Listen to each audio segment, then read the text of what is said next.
gang. Welcome to another exciting episode of Money Talks. I don't know where we were at, but I think we're approaching episode 200. I was trying to count last week how many episodes we've done, and I honestly couldn't figure it out. I'm going to go back again and take a look, but I think we're nearing episode 200. Can you believe we've done this 200 times and how much has changed in our world since we started doing this? So many of you have come up to me in conferences or in client meetings or on Twitter, DMing me, telling me how much you love listening to Money Talks on your walks or in the car or on YouTube if you can't don't mind looking at this mug while you're trying to get work done. But anyway, thank you so much for the support and the appreciation. I've got a bunch of stuff I want to talk to you about this morning.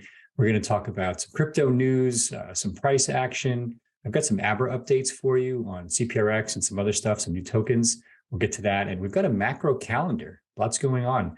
Next week is the Fed announcement on interest rates. We'll talk about the implications of that. Okay, so let's get into it. I want to start off with a little bit of news. And first off, we've got the SEC. Can't go a week on Money Talks without talking about the SEC. So the SEC has just announced that they've rejected ARC21 shares, spot Bitcoin ETF. Now, this is the second time that they've done this. They've rejected a score of ETF applications, but they've approved products that track Bitcoin futures, which, as I've told you many times, doesn't really make a lot of sense. But anyway, for the second time, the SEC rejected a joint effort by ARK Investment, led by Kathy Wood, who we're a big fan of on Money Talks, and 21 shares to list a spot Bitcoin exchange traded fund, or ETF. They said that the CBOE BZX exchange on which the ETF would be listed had failed to demonstrate that its proposal is consistent with the requirements surrounding prevention of fraud and other malevolent practices. Now, that is very difficult for me to believe in this day and age, but here we are. And I'll come back to this in a few minutes, but I tweeted about this yesterday that I do think that there's a really good chance that Grayscale wins their lawsuit and forces the SEC to list their ETF, which in my opinion, they're well within their rights to be listing. It's been well run, all the issues, public issues with their parent company, DCG aside. I'm very bullish on Grayscale's ability to run that ETF, and it would probably drive down fees dramatically to near zero, which is exactly what many institutions who have trouble holding Bitcoin as a non-security would want. Okay, so what else do we have here in the news? Let's see. So that's ETF news. Congress is in the news. I saw some comments here. Congressman Hill wants to make sure the U.S. is the place for blockchain innovation, and he says as the chair of the Financial Services Committee on Digital Assets, he wants to make America the place for fintech and blockchain innovation. Well, that's encouraging. So apparently, there's this newly formed U.S. Congressional Subcommittee on Digital Assets, and they've pledged for progressive crypto regulations to make America the place for innovation in fintech and blockchain. Now, I'm going to Miami on Sunday, which has obviously become a hotbed for crypto, but I'm also next week going to the Middle East. I'll be in Dubai and Abu Dhabi, potentially Bahrain and some other places. And let me tell you, Dubai has really become a hotbed for crypto and fintech activity. Recently, the number of friends that I'm meeting there that have moved to the region or set up shop in the region is astounding. But I applaud Congressman French for the efforts here, and I think it's a big deal. So Congressman French, Congressman Hill, please keep pushing.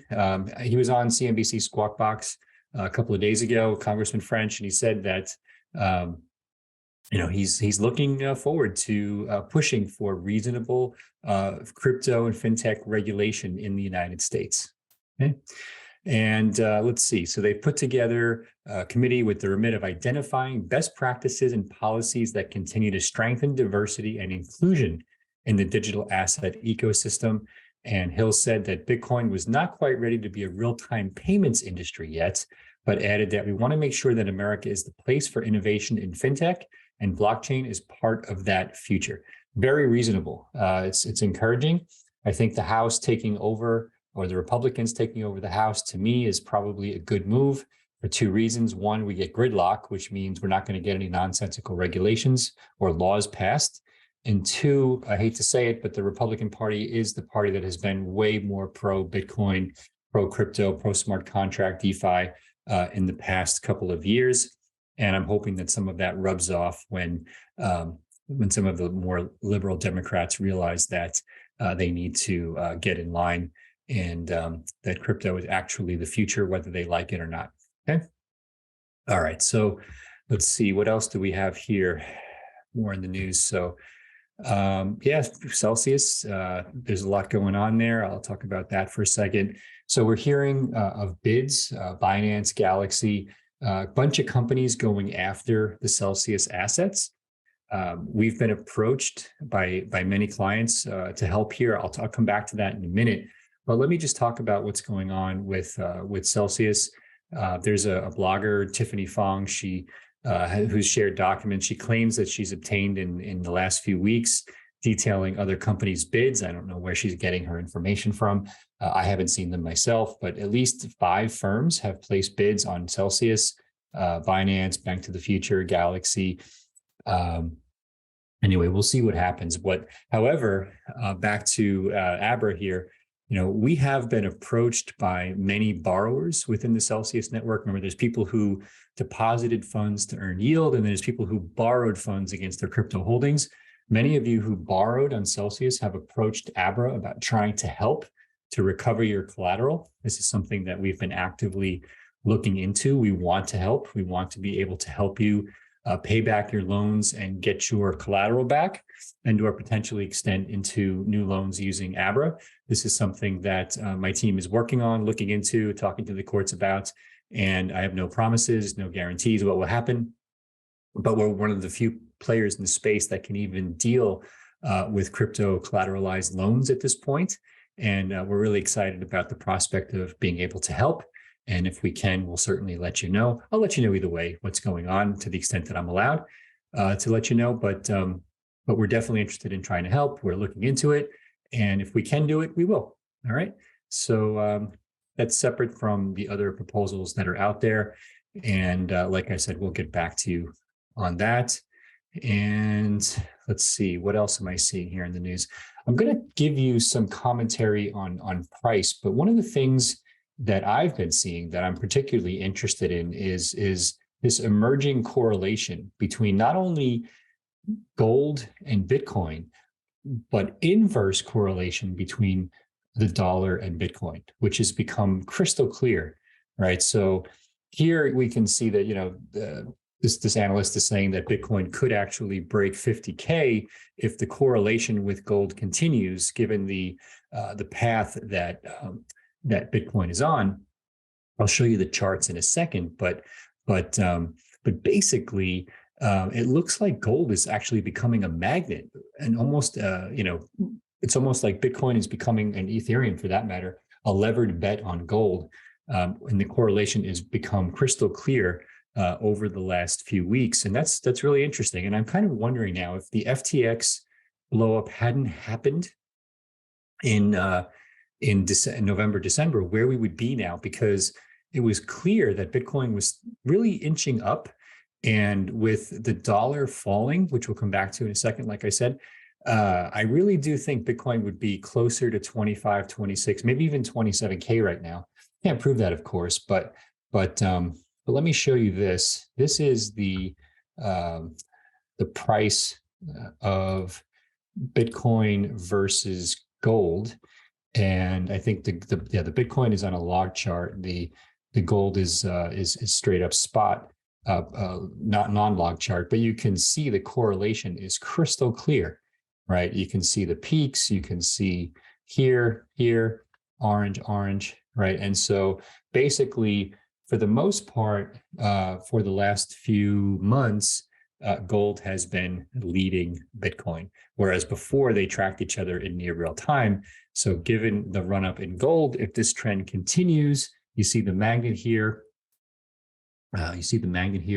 that means if this continues, that Bitcoin would get to 50K later this spring. So that's where that prediction comes from. Very interesting take.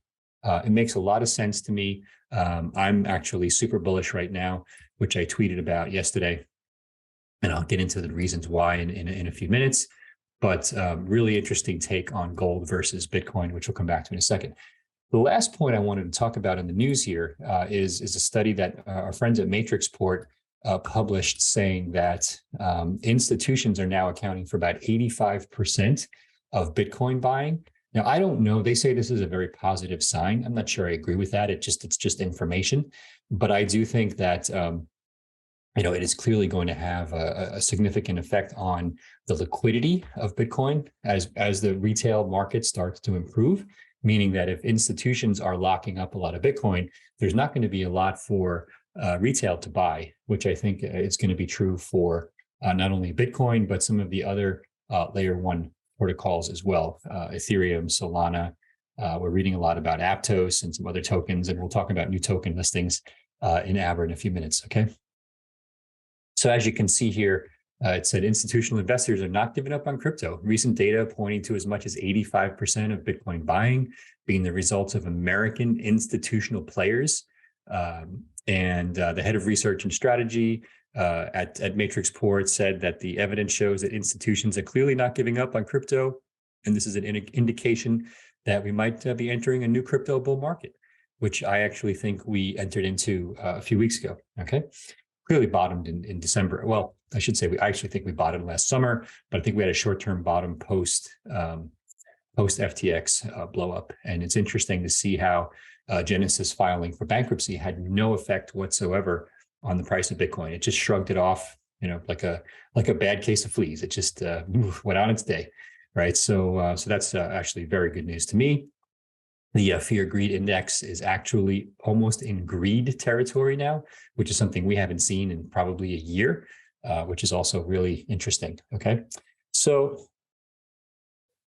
a couple of the points I want to make around price action, and the first is that Raoul Pal had one of his great tweet storms yesterday. Let me bring up this chart here that he showed, which I really like. This is basically his one of his go-to charts on ISM versus NASDAQ, where ISM becomes a leading indicator for NASDAQ, and ISM has basically priced in the NASDAQ is a leading indicator for ISM, and the NASDAQ has priced in an ISM of about 37, which would mean pretty strong recession, and that's where we're headed. Clearly, labor market hasn't caught up, which is giving other folks a bunch of consternation and room for concern, but it's clear that we're headed for a recession, and something would have to be very different in this economic cycle versus other economic cycles for this credit tightening that we were experiencing not to lead to recession. We'll come back to the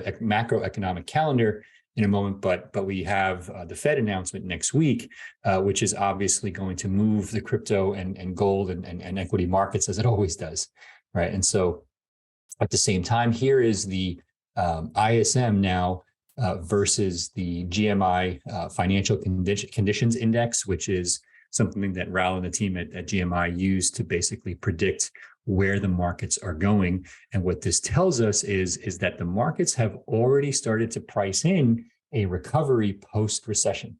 Okay, so what that means is that if the 9-month lead is actually spiked off the bottom, that tells us that the market is not only predicting that an earnings drop is coming, right, via the coming recession, but that an earnings recovery is coming after that, right? Because it's priced out about 9 to 10 months here on this chart.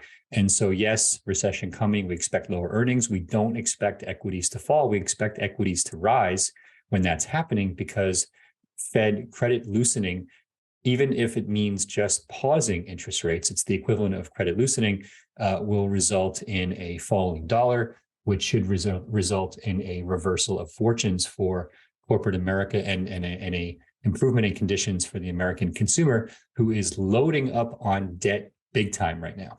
Okay, so here is kind of a summary of my thoughts on where this is going. So I wrote the dollar falling like a sharp knife, thrown out the window, extreme macro bearish sentiment, talk of a dead cat bounce in equities, right? So in my opinion, the herd gets it wrong at the margins. I've talked to you about my favorite investing book many, many times, Art of Contrarian Thinking. Please read it. And it says basically when everybody's on the bus, the only way you can go is get off the bus. And when everybody's off the bus, the only way the markets can go is if people start getting on the bus. Basically, everybody's been off the bus, right, until recently. And now people are slowly starting to get back on the bus again, right? But there's not enough people on the bus yet for the people, the herd, to think that they should be getting on the bus themselves. And that's where we're at. Now here, this is reflected, my sentiment here is reflected in this chart in the dollar. I'll show you a larger version of this in a second, but you can see here this in red on the right, the dollar has been falling, as I said, like a sharp knife thrown out the window, and you don't want to catch that baby. All right, so I still think that even though we saw the report on 85% of Bitcoin buying being institutional driven, I still think that the biggest gains to come are going to be retail driven. One, it always has been that way. And two, the network effects necessary to drive adoption, to drive price, really can only come at large scale from retail. There's not enough institutions in existence to affect the price or really make it go kind of supernova to 250, 300,000, which is what I think is going to happen. I think that's going to be retail driven. And I look forward to that. And I think we're, pretty close to that next big run up. I do think that there's a bonus here. I think that the gridlock in Congress is going to help. I think they're going to do no harm for the rest of President Biden's first term. And I do think that there's upside potential if we see a good outcome in the Ripple case, which is probably going to come to a head in the spring. We could see a massive run up in XRP as a result of that, which could actually lead the entire market higher. And if there's a settlement with Grayscale, which I don't expect there will be, I think this could go to the Supreme Court. And here, I think there's a really interesting tweet from this guy, Andrew, who I follow. Has got some really interesting commentary. There's a possibility that the Grayscale GBTC and spot Bitcoin ETF case makes its way to the Supreme Court here in the US.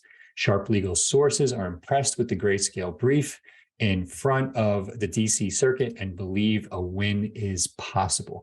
So again, fuel for the fire, right? So it's upside to me. I think that the markets are effectively inverse correlated to the dollar right now.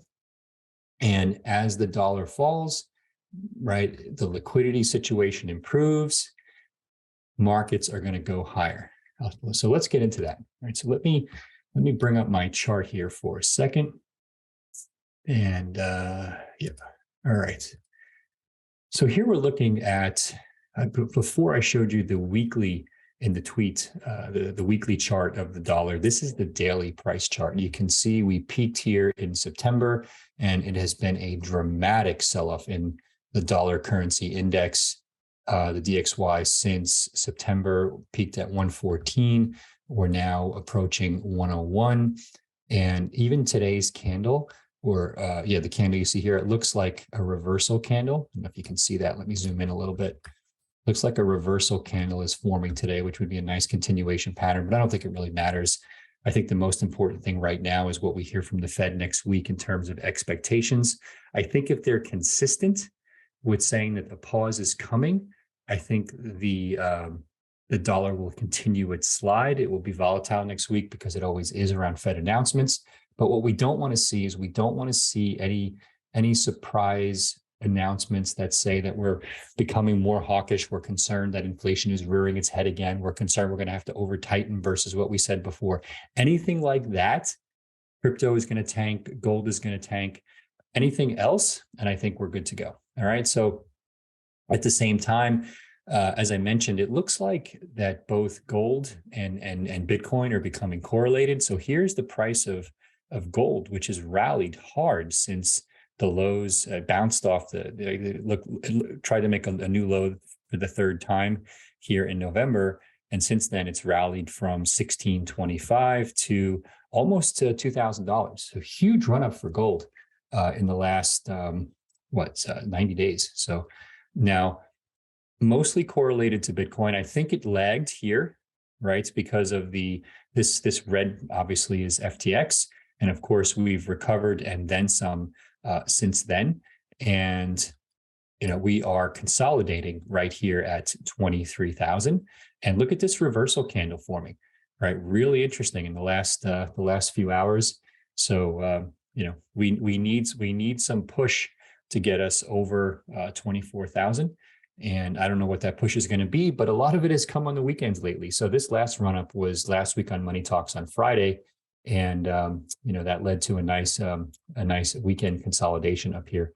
Anyway, so on that last Saturday, we rallied up to about 23.3 before coming back to 23,000 for most of this week. But again, a nice consolidation pattern.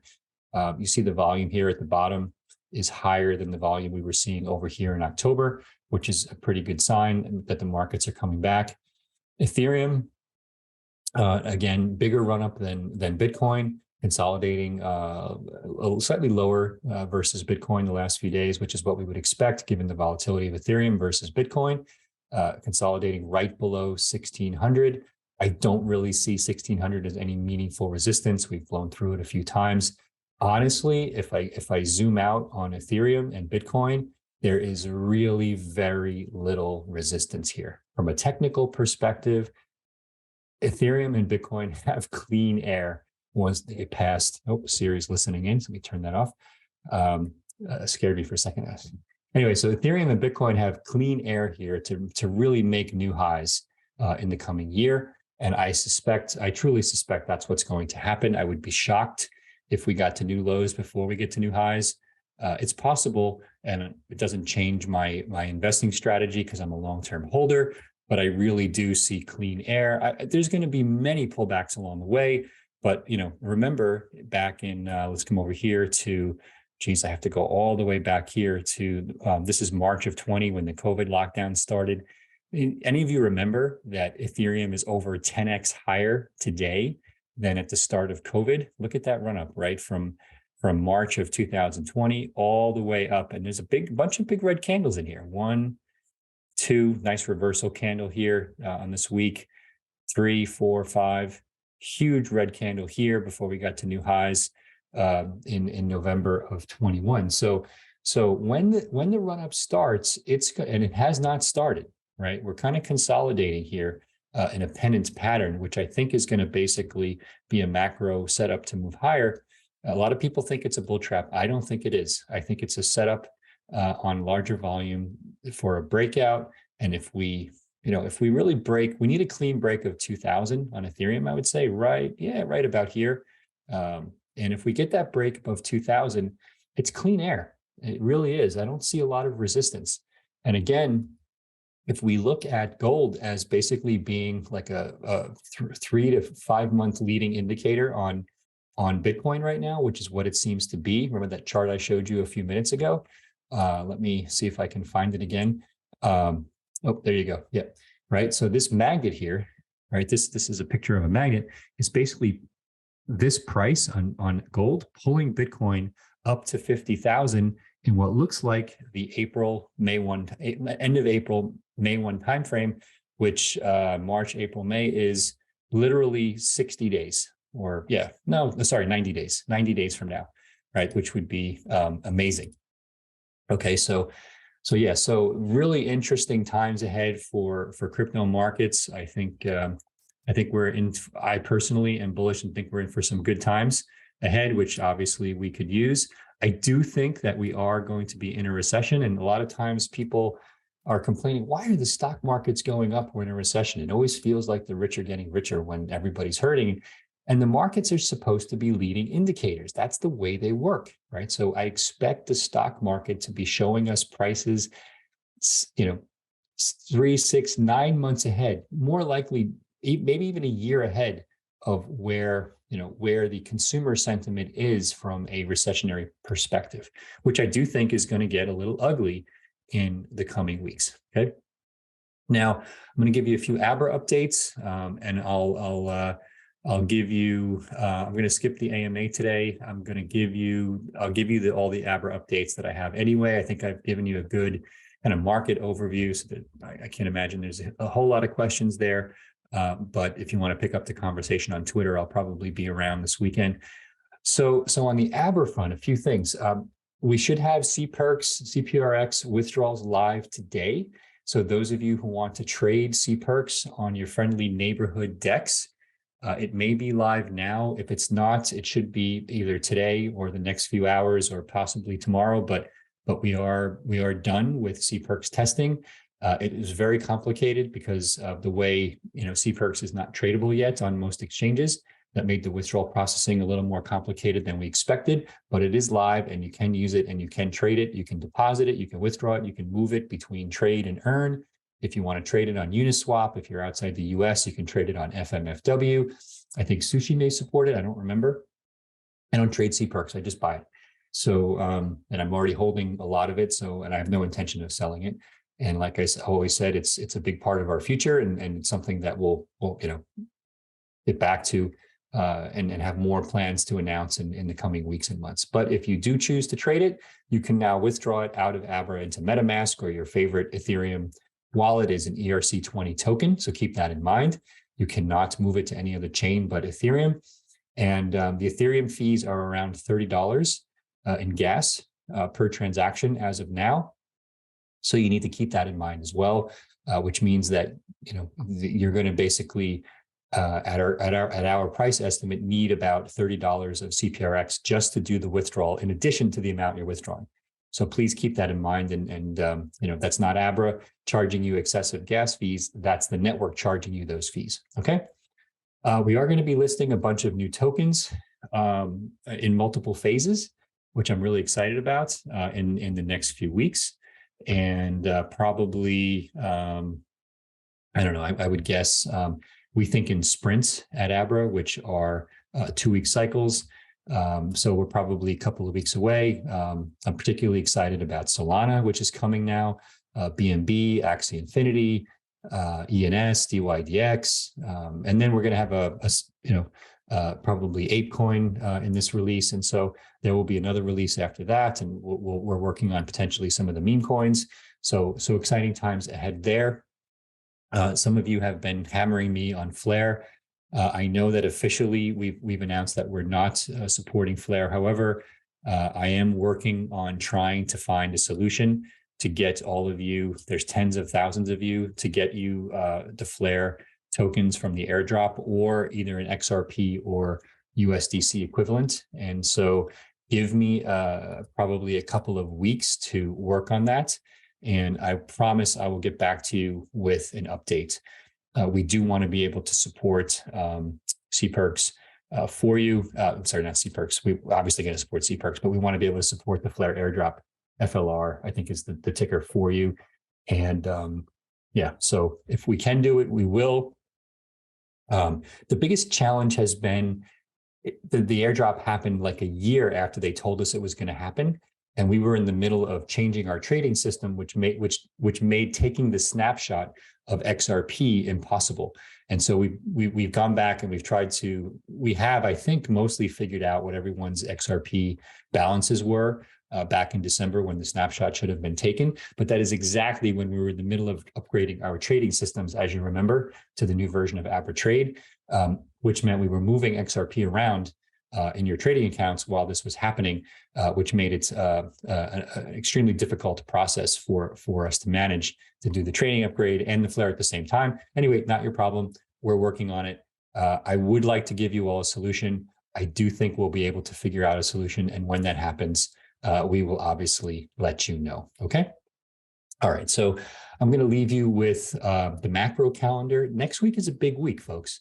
And I think next week is going to be the key. We may get a bigger pullback. Let me be clear on that, right? So I don't think it's nothing. This is not the upcoming price of Bitcoin. Okay, nothing moves like that. It's going to be like this, and I do think it's going to be higher over the next year. But I do think that there's going to be ups and downs, and I think the Fed is going to drive some of that. So next week we've got a big calendar. I can show you here. Let me find this. Where is it? So we've got the Fed funds rate on next Wednesday. So that's in 5 days. Again, the market is expecting the Fed funds rate to move from 4.25% to 4.5%, and their guidance to go from 5 to 5.25%. If we get that guidance, I think we'll either be flat or continue the march higher. The dollar should continue to fall. If we get upside surprises on ISM, especially on the manufacturing, if the job openings increase dramatically, or the employment reports show that the job market is actually heating up, that could throw some water on the dollar's fall, which would have a negative effect on crypto and gold. And so we'll be looking out for that. So we've got also today on tap. Let me go back up to today. We've got the pending home sales. I do expect pending home sales to surprise to the downside. I would be surprised if pending home sales only fall 1%. And we've got 5-year inflation expectations. I don't expect any changes here. And if anything, I expect the 1-year inflation expectations to come in a little bit under 4%. So it wouldn't be a big surprise it would be a big surprise if it came in over 4%, but not a huge surprise if it came in a little bit under 4%. Okay. So those are my thoughts on the calendar for next week. So Wednesday is the big day. I expect Wednesday to lead to a bunch of volatility on Thursday and Friday. We've got jobless claims, factory orders, capital good orders, non-farm payrolls, unemployment rates, U.S. services PMI. That's the big one on Friday, right? That will really tell us if the prediction that the NASDAQ has been making in terms of moving us toward recession is true or not. Okay. So in the meantime, lots to look for.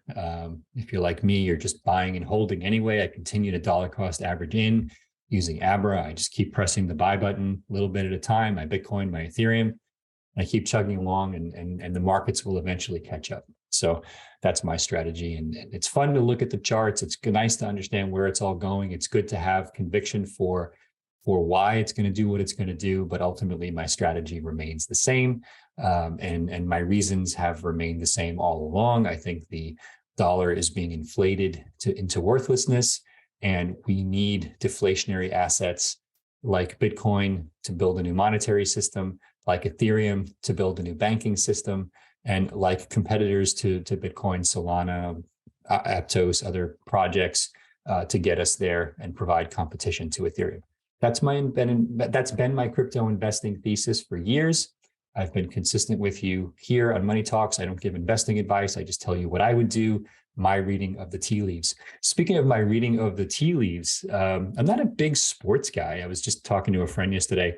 I guess the 49ers, the local team here in the San Francisco Bay Area where I live, are in the NFL championships. I guess the team has been really bad for years. Again, I don't really watch football, but I do watch the Super Bowl some years, not every year. And I'll probably watch this year, especially if the 49ers are in it. It'll be kind of fun. And I should be back. I'm going to be going to the Middle East next week, and I'll probably be in the Middle East when the Super Bowl happens, but maybe I'll get to watch it, even though it'll be probably like in the middle of the night or something. I don't know.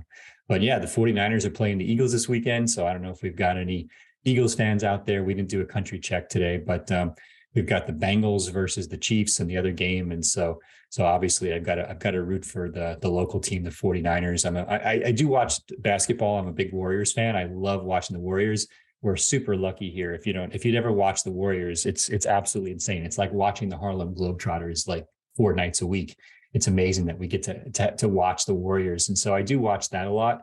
Not every night, but I, probably once a week I'll watch a Warriors game. And it's super, super fun. And it's way more action than football to me. There's just so much standing around in football. It makes me insane, not to mention all the concussions that are caused by football. So I'm not football's biggest fan. Now, by the way, we have a lot of NFL players who watch Money Talk. I know this because some of you, I've spoken to some of you.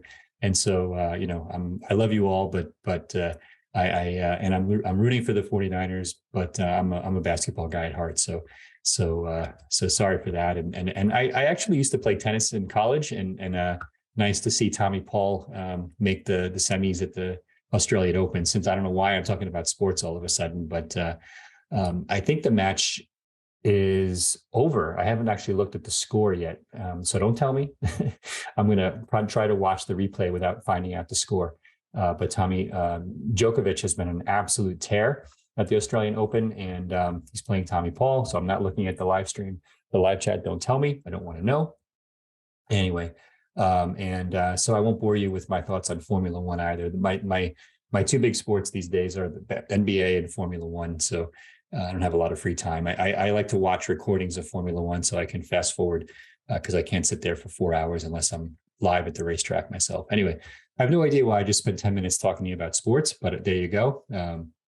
Maybe we should start a sports show. I don't know. Anyway, take a deep breath. All right, so that's it. I got nothing else for you. So have a great weekend. I will probably do a show from Dubai next week. I'm going to meet with clients. I'm going to the Satoshi Roundtable. I'm going to meet with some of our investors and really get to know the region a little bit better, and hopefully bring you a couple of episodes of Money Talks while I'm on the road. And I'll probably have to record them in advance.